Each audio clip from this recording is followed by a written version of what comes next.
MXRF11. Lendo o último relatório aqui com alguns alunos, eu encontrei alguns pontos que podem ser tanto um risco quanto uma oportunidade. A gente vai trocar uma ideia aqui nesse vídeo, vai ler o último relatório que, por sinal, a XP fez um relatório mais bonitinho aqui para o Maxi Renda, né? É um fundo imobiliário aí que basicamente todo mundo conhece. Se você começou a investir em fundos imobiliários e não comprou MXRF11, é porque você não comprou fundos imobiliários. Porque basicamente todo mundo começa pelo Maxi Renda, né, cara? Fundo base 10, fundo que tem histórico, fundo que entrega um bom rendimento, só que muitas vezes quando você vai comprar o Maxi Renda, ele tá caro. E aí todo mundo fica naquela incógnita. Qual que é o preço ideal para pagar no MXRF11? Vale ou não vale a pena? É um fundo bom, é um fundo ruim? Enfim, a gente vai trocar uma ideia aqui nesse vídeo e a gente vai ler o relatório também aqui juntos e eu vou mostrar para você o que na minha visão pode ser um risco ou uma oportunidade. Mas no final também quero saber a sua opinião sobre o que você acha do MXRF11. Pra gente começar esse vídeo aqui, já deixa para mim aqui nos comentários. Você investe em MXRF11? Sim ou não? Comenta sim ou não aqui que eu já vou entender se você investe ou não. E sem enrolação, vamos aqui para o relatório. Como eu comentei com vocês, para quem já leu os relatórios aí dos fundos, sabe que o relatório do MXRF11 nunca foi aquele relatório exemplo, né? Sempre ficava aquele monte de informação, aquele relatório meio gestorzão, né?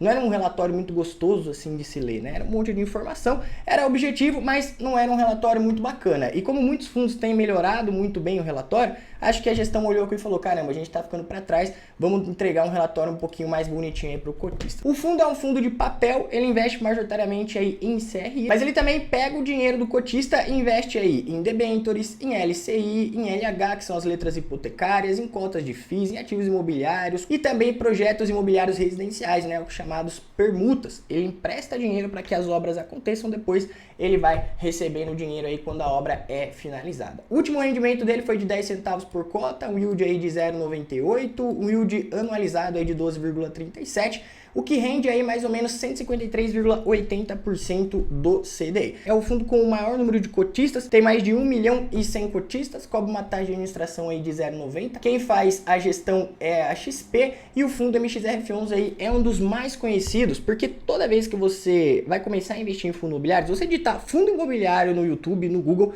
vai aparecer o MXRF11. Uma cota dele gira em torno aí de R$10, paga um bom yield e é um fundo que, assim, de modo geral, pelo tempo que ele está no mercado, né, ele começou lá em 2012, então ele já tem bastante histórico, já deu problema também aí no passado, quem está no mercado sabe.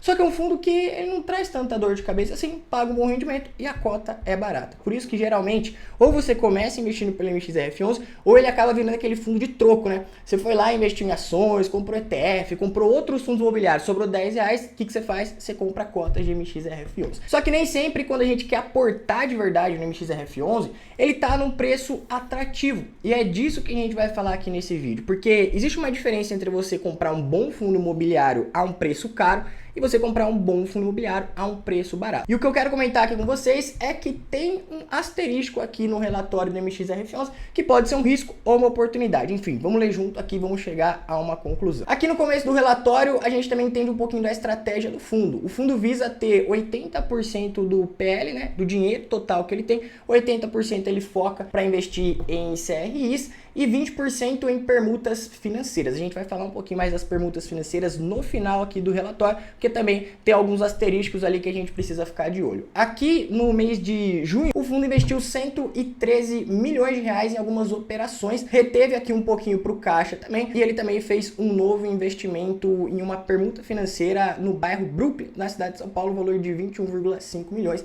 No finalzinho a gente vai detalhar tudo isso aqui. Os rendimentos desse mês foi de 10 centavos por cota, como a gente viu ali em cima, e o fundo possui uma reserva acumulada, né, um dinheiro que ele pode ir distribuindo aí em futuras distribuições de 0,269 centavos por cota. Então tem 2 centavos por cota aí para futuras distribuições. Nesse mês de junho, o fundo teve uma receita de 36 milhões de reais, sendo que 2,6 milhões veio aqui das permutas financeiras, 3,8 milhões veio de cotas de fundos que eles compram, 28 milhões veio dos CRIs e 704 mil da renda fixa, né? Investe aqui em LCIs e LHs. Eles tiveram uma despesa de 2,6 milhões e o resultado final foi de 33,4 milhões. Eles distribuíram 33,4 milhões, exatamente aí basicamente o valor que eles distribuíram, 10 centavos por cota.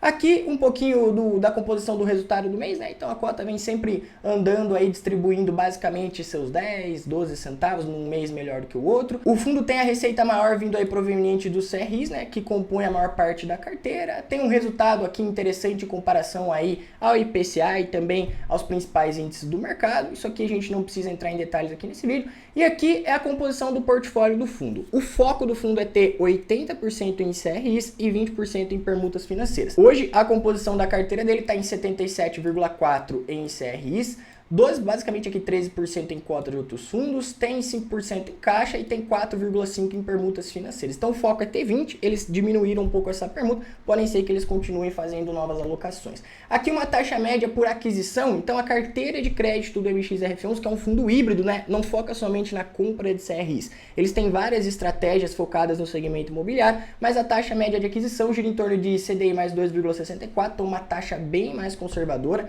A carteira de IPCA mais INCC seja em torno de 8,22, também uma carteira conservadora, e GPM mais 5, pré-fixado mais 10, não tem nada discrepante, né? Alguns fundos a gente pega a carteira tá CDI mais 5, IPCA mais 16, aí você tem um fundo mais agressivo. O MXRF11 é um fundo ali que a gente pode chamar até de um fundo middle risk, com essas taxas aqui um fundo quase high grade, então depende muito aí do mês e da composição da carteira. Esse fundo aqui é um fundo que pode pender mais para o lado conservador quanto para um lado de risco médio. Quando a gente desce aqui para a taxa média, né, a tabela de sensibilidade, aqui o relatório mostra pra gente quanto a gente receberia de rendimento da carteira de crédito do MXRF11 pagando tal preço pela cota. E eu sempre comento com vocês que o nosso foco comprando fundos imobiliários, seja papel ou tijolo, é a gente pagar barato, porque quanto mais barato a gente paga na cota, maior é o yield que a gente recebe.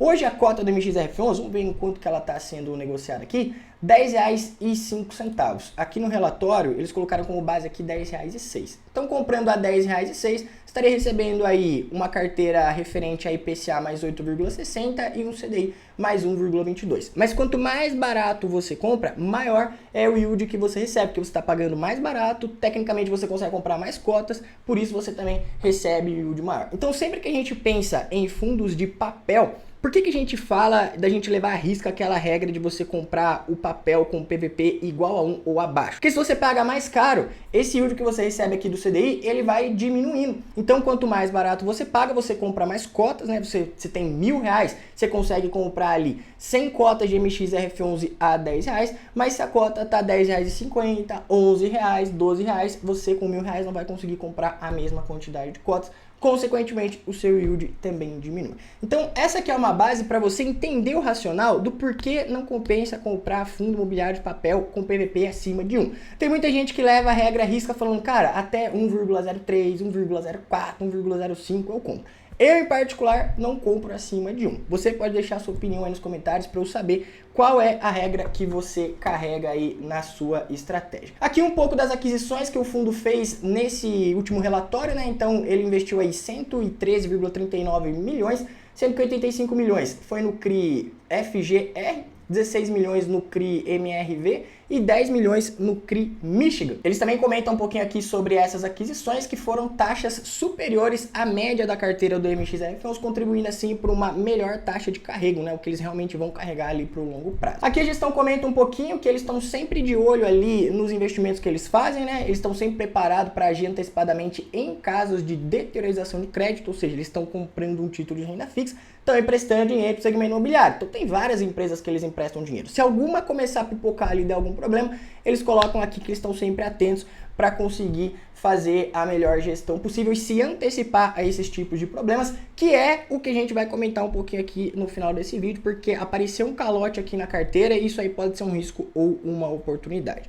Aqui eles comentam um pouquinho das taxas que eles fizeram esses investimentos em CRI. Então aqui 85 milhões foi uma taxa de IPCA mais 9 no CRI FGR, no CRI MRV foi uma taxa de IPCA mais 11,50, 16 milhões, e aqui no CRI Michigan, né, tem o NY1 e 2, foram 10 milhões, distribuídos em IPCA mais 10 e IPCA mais 9. Então realmente foi uma taxa um pouco mais acima do que a taxa normal ali que a gente viu que estava em torno de IPCA mais 8, né? Essas taxas aqui foram um pouco mais agressivas. Essa parte do relatório ficou bem mais didático também, né? O MXRF11 antes deixava tudo brancão, aquele relatório que não ficava muito bonito, aqui ficou mais fácil da gente ver. Então tá distribuído aqui 34,37% imobiliário residencial, né? Ou seja, as construtoras, outros tem aqui 22,15%, varejo e alimentício 19,72%, 10% em shoppings, 8% em varejo e 4,5% em agronegócio, sendo que a maior parte desses investimentos estão atrelados aí ao IPCA 70,63% e basicamente aqui 29%, 30% atrelado ao CDI, sendo que os vencimentos desses títulos são mais longos, né? Então geralmente CRI você tem um investimento mais longo, mas o que pensa?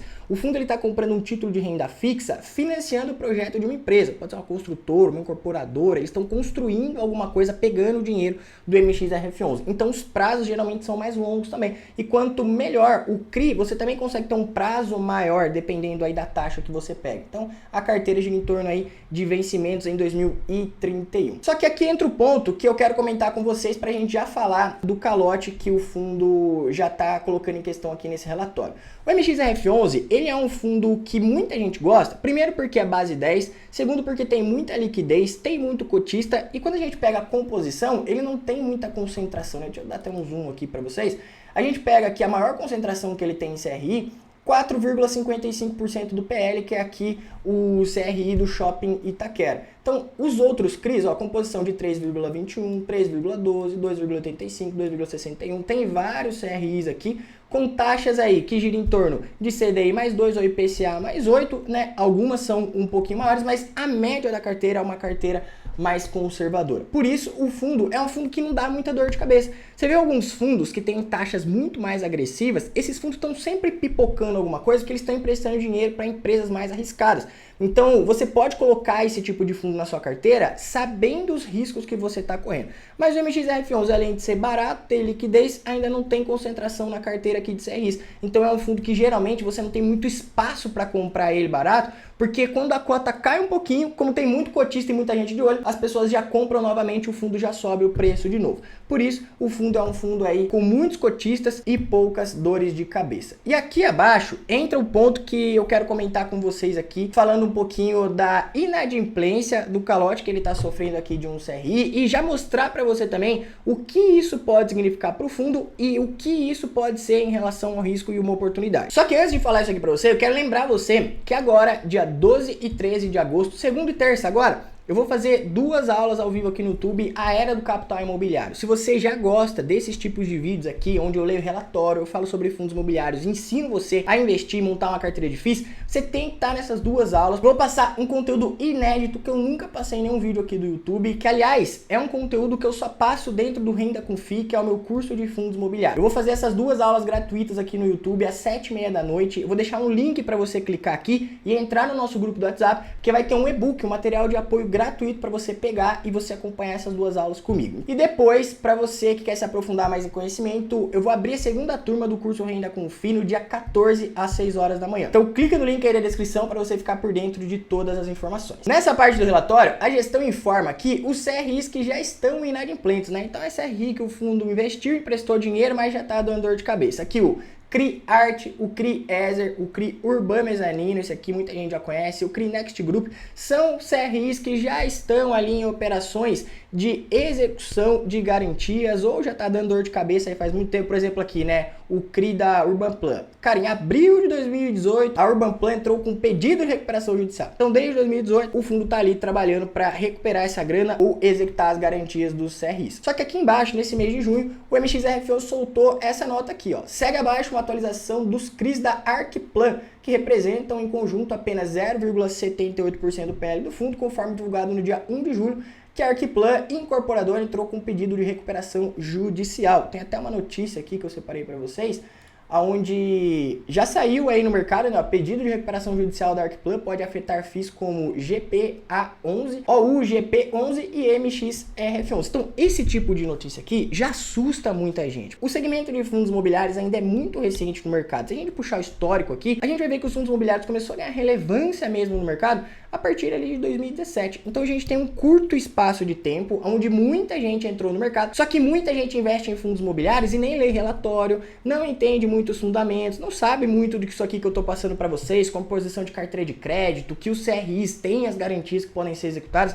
Então, quando sai uma notícia dessa aqui na mídia, muita gente faz o quê? Vende as cotas e isso aí pode jogar o preço para baixo. O fundo é detentor de 2 séries de uma operação com o grupo financeiro das obras do projeto BESID, que conta com um pacote de garantias robusto. E aqui eles falam um pouquinho mais das garantias que podem ser executadas aqui nesse CRI. A equipe de gestão contratou assessor legal para auxiliar no caso. Isso aqui já entra lá na DRE do fundo nas despesas de operações. Toda vez que a gente olha lá, pô, esse mês aqui o fundo teve uma despesa muito mais alta. É porque o fundo contrata advogado, o fundo tem despesa de escritura, o fundo tá ali com vários imóveis na mão ou com vários CRIs, ele tem que estar sempre girando a carteira ali para ele ver qual vão ser as melhores táticas e estratégias para o fundo ganhar dinheiro. Então tudo isso aqui entra lá na parte de despesas do fundo. Ressalto que as garantias supracitadas estão formalizadas e, portanto, blindadas no processo de RJ e que as obras do projeto já estão 85% concluídas. O LTV é bastante atrativo, de aproximadamente 50%. O LTV aqui é o tamanho da garantia em relação ao tamanho da dívida. Quanto maior a garantia, mais arriscado é o CRI. Eu tenho uma aula específica sobre garantias dentro do Renda com FII, eu explico isso aqui em detalhes. O que eu quero deixar claro aqui para você, e você que ficou aqui comigo até o final desse vídeo, você vai entender se isso aqui é um risco ou uma oportunidade, porque eu vou dar minha opinião sincera. Quando a gente tem um calote, um CRI, a gente precisa olhar alguns pontos. Primeiro, qual é a empresa que está dando o calote? Segundo, qual que é a composição daquele CRI dentro daquela carteira e também quais são as garantias. No caso aqui do MXRF11, a gente vê que esse CRI tem um pequeno espaço dentro da carteira, somente 0,78% do PL, tem várias concessões aqui de garantias, né? Cessão fiduciária, alienação fiduciária de terreno, aval da empresa do sócio, seguro de obras, enfim, tem várias garantias que podem ser executadas e o fundo não está correndo muito risco mesmo tomando um calote. Esse CRI aqui também deu problema para o VGHF11, aqui no relatório, no início do mês de julho, o CRI Graicúrios, que representa 0,7% do PL do fundo e tem como devedoras as duas SPS, garantidoras da incorporadora Arquiplan, não pagou a parcela de juros, ficando inadimplentes. Então, isso aqui pode dar alguma dor de cabeça para o MXRF11? Pode, só que a gente sabe que a parcela desse CRI é muito pequena em relação ao tamanho do portfólio do fundo. Se fosse esse CRI que está aqui em cima, com 4,56% do PL do fundo, aí sim podia dar uma dor de cabeça muito grande para o MXRF11, porque isso aqui tem um impacto muito grande em relação a toda a carteira de CRI. Mas 0,78 não tem um impacto muito significativo, mesmo tendo dor de cabeça, não é o fim do mundo. Só que toda vez que a gente vê uma notícia dessa aqui saindo no mercado, muita gente pega e vende as cotas, porque já pensa que é um problema muito grande, e a pessoa acaba vendendo quando no momento ela poderia ter uma oportunidade. E por que eu tô falando aqui que na minha visão, já deixando claro para vocês, isso aqui pode ser uma oportunidade no MXRF11. Porque hoje o MXRF11 está sendo negociado aqui com um VP de 1,04. Então é como se você estivesse aceitando pagar 4% mais caro nas cotas do MXRF11. E a gente já viu lá no relatório que quanto mais caro a gente paga, menor é o yield que a gente recebe. E a gente não tem muita margem para comprar o MXRF11 abaixo dos R$10 ou pelo preço justo. A gente pode ver até aqui na cotação do fundo. Ele está sempre sendo negociado a R$10,50, R$10,70, R$10,40, R$10,53. Hoje está R$10,06, mas mesmo assim está com PVP alto. E o que pode fazer você conseguir comprar o MXRF11 abaixo do valor patrimonial ou com um desconto maior? Um problema ou uma notícia que pode trazer aí dúvidas nos cotistas em relação à performance do fundo. Eu peguei aqui como exemplo uma notícia que saiu lá no dia 27 de janeiro de 2022, onde o mercado ficou em pânico quando saiu essa notícia do MXRF11. Maxi Renda aprofunda queda após suspensão de dividendos da CVM. Decisão pode afetar outros fundos. Quem estava no mercado sabe quando isso aconteceu. E o que aconteceu com o MXRF11 nesse dia? Olha só, ele atingiu um dos pontos mínimos de R$ 8,96. Só que antes ele estava sempre sendo negociado acima dos R$10. Chegou a ser negociado aqui atrás a quase R$14. Então você não tinha margem para você conseguir comprar o fundo, porque ele tem muitos cotistas, tem muita liquidez, é um fundo que tem muito histórico, é um fundo que geralmente não tem muito problema. Então para você conseguir comprar MXRF11 com desconto, você precisa do quê? De um problema dentro da carteira do fundo, ou de alguma notícia, ou de algum problema que não seja tão sério a ponto de mudar a estrutura do fundo, mas que pode fazer alguns cotistas acabarem vendendo as cotas do fundo e você vai lá aproveitando essa oportunidade. O que eu tô querendo dizer aqui pra vocês? Que se isso aqui realmente se concretizar, cara, e o MXRF11 realmente tomar esse calote, isso aqui pode ser uma excelente oportunidade e isso aqui pode diminuir o preço das cotas, dando espaço aí de alguns dias pra gente conseguir comprar as cotas mais barato. Hoje eu também tenho MXRF11 na carteira, mas já faz muito tempo que eu não aporto. Eu tenho feito até vários vídeos aqui para vocês falando que, cara, comprar MXRF11 com VP de 1,05, 1,07, 1,010 é loucura. Primeiro, porque a gente tem vários outros tipos de fundos, tanto de tijolo quanto de papel hoje, sendo negociado abaixo do VP, e você tem MXRF11 sendo negociado aí com ágio de 5, 4, 3%. Por isso, na minha opinião, isso aqui é o que realmente a gente precisa para a gente conseguir comprar as cotas mais barato ou de um susto no mercado, como aconteceu anteontem aí que a Bolsa do Japão caiu, os fundos imobiliários caiu. Eu aproveitei para fazer vários aportes, coloquei lá na minha comunidade com os meus alunos e é nesses momentos que a gente precisa aproveitar para a gente conseguir comprar as cotas mais baratas. O fundo também tem a carteira de FIIs que eles investem, né? Então aqui ó, no mês de junho, o fundo realizou aproximadamente uma compra de R$650 mil no FII HSAF11. Eles já tinham esse fundo na carteira, o fundo hoje ocupa aí uma posição de 1,41% no PL do fundo. Eles têm aqui umas exposições maiores, né, no fundo LPL11, SPVJ11, o Gari 11, Mana 11, Game 11, aqui vários fundos da Capitânia. E eles também têm aqui a parte das permutas, que é isso aqui que eu queria conversar com vocês. Lembra que o foco do fundo lá no início do relatório é ter 80% em CRIs, 20% em permutas?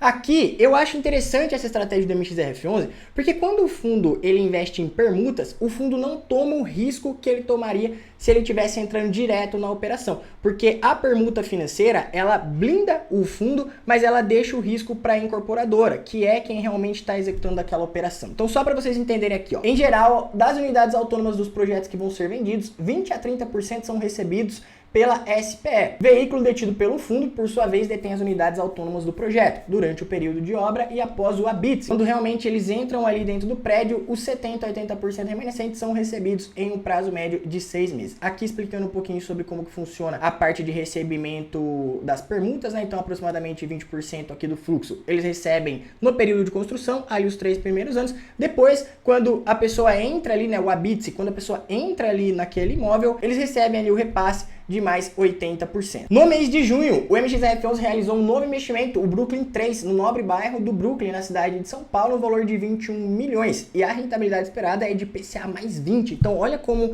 a permuta financeira é significativa pro MXRF11, né? Enquanto ele tem uma carteira de CRI ali, tem a carteira de FIIs que gira em torno ali de CDI mais 2,5, IPCA mais 8, as permutas giram em torno aí de IPCA mais 20, eles vão recebendo isso aí picado ao longo do tempo. Basicamente, na permuta financeira, o fundo ele fica exposto aos riscos do projeto. Ele empresta dinheiro ali para aquela obra acontecer, né? Vamos supor, eles vão construir um prédio, e quando o prédio começa essa obra de construção, o MXRF11 ele não tem o risco da própria construção, ele só tem o risco de quem emprestou o dinheiro. Se acontecer um embargo na obra, se as vendas forem atrasadas, se a própria incorporadora estiver vendendo aqueles imóveis ali por um preço que não foi o combinado com o MXRF11, a própria incorporadora toma todos esses riscos, reclamação, dor de cabeça, tudo que estiver acontecendo na obra, o risco é da incorporadora e não do MXRF11 que só emprestou o dinheiro. E se der algum problema naquela obra, cara, dependendo do que foi combinado ali entre o fundo e a incorporadora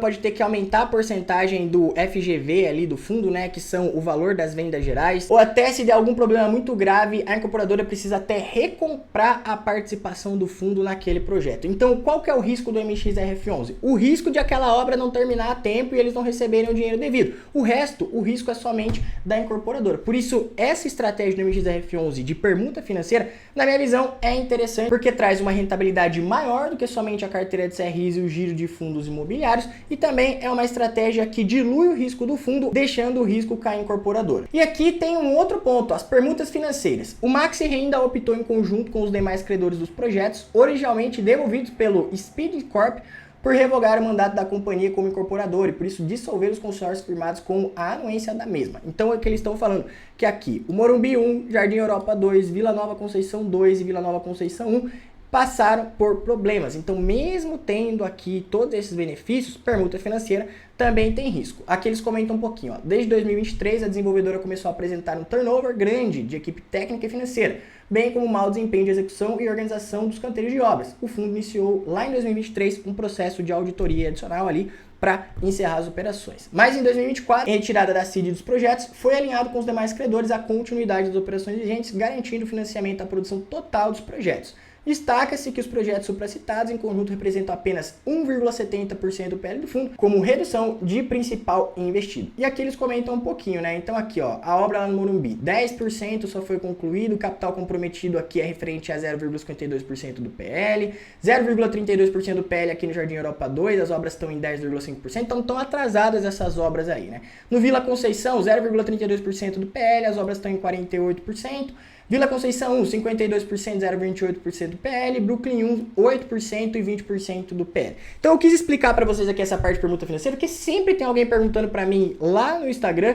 ou também aqui no YouTube. Lucas, como que funciona a permuta financeira? Isso aqui é bom, isso aqui é ruim, como que funciona? Então eu aproveitei esse vídeo do MXRF11 para já falar para vocês como que anda o fundo, qual foi essa operação de inadimplência que o fundo está passando agora, esse possível calote aí da incorporadora Arquiplan, que na minha visão isso aí pode ser uma oportunidade, cara. Se as cotas do MXRF11 cair, eu vou comprar mais, porque eu passei bastante tempo aqui comprando cotas de fundos de tijolo, outros fundos de papel também que estão descontados, e a MXRF11 fica lá encostado porque o VP dele está muito alto. Então se cair, já adianto para vocês que eu vou continuar comprando. Comenta aqui a sua opinião e clica no link da descrição para você estar comigo nas 2 aulas A Era do Capital Imobiliário. Te aguardo até o próximo vídeo e tamo junto. Valeu!